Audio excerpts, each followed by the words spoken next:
breakfast time, he's trying to teach his mum how to open a document, and then he says, "Oh, you just deleted last month." Because I think that's another joke. How stupid is this? So the basic, yeah, so that's kind of what the film is trying to do. Is trying to make you. He's really the adult. Yes, even though he's 11. Right. You find out his age in a minute. Trust me. Okay. I've written it down here. Right. Okay, now you go outside and you meet Glenn. Right, he's complaining. He's the next door neighbour, also the stepdad to Christina.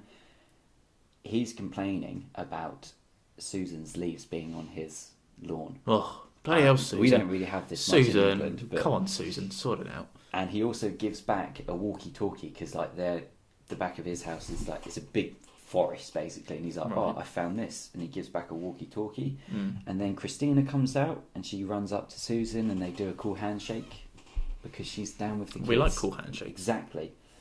And then like they kind of talk a little bit, and then as they're kind of Susan and the kids are walking off, Susan's like, "Oh look, Christina, that's going to be your future wife," you know, because they're the same age, Christina and him.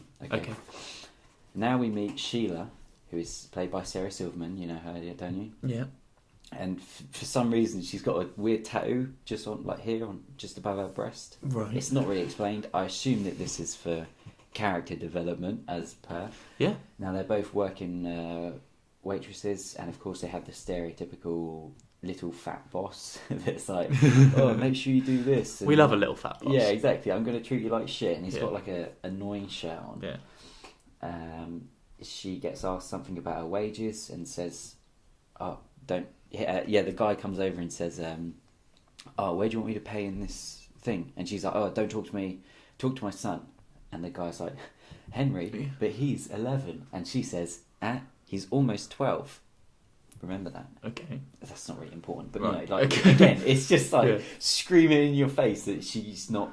She's not with it. This. She's not with it at all, is she? So Peter starts getting bullied, and Henry goes over to help him, but Peter's annoyed that he didn't help him fast enough. You know, he was like, "Help me," and then he didn't help him quick enough. So, cue the creative music.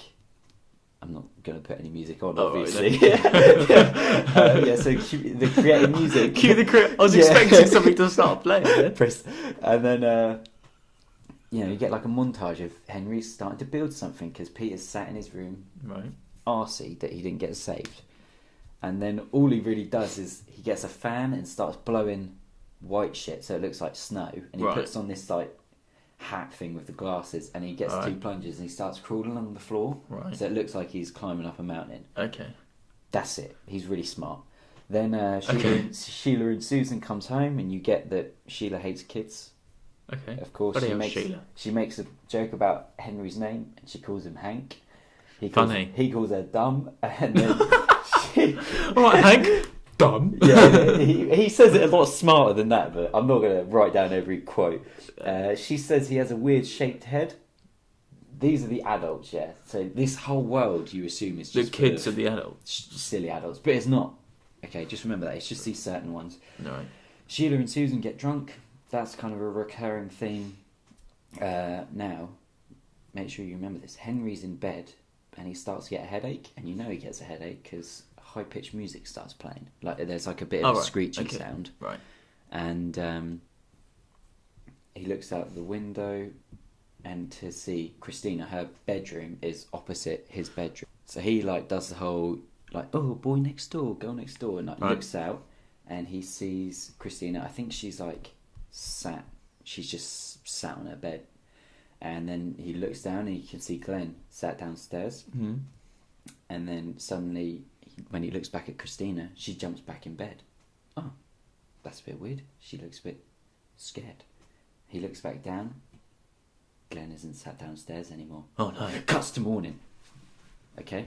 Oh, that was it, was it? I thought that was 18 minutes in. I thought something was going to happen. Because this film thinks that the audience is smart. So 18 minutes in, Henry comes down for, I've written brekkie, comes down for breakfast. He comes down for breakfast.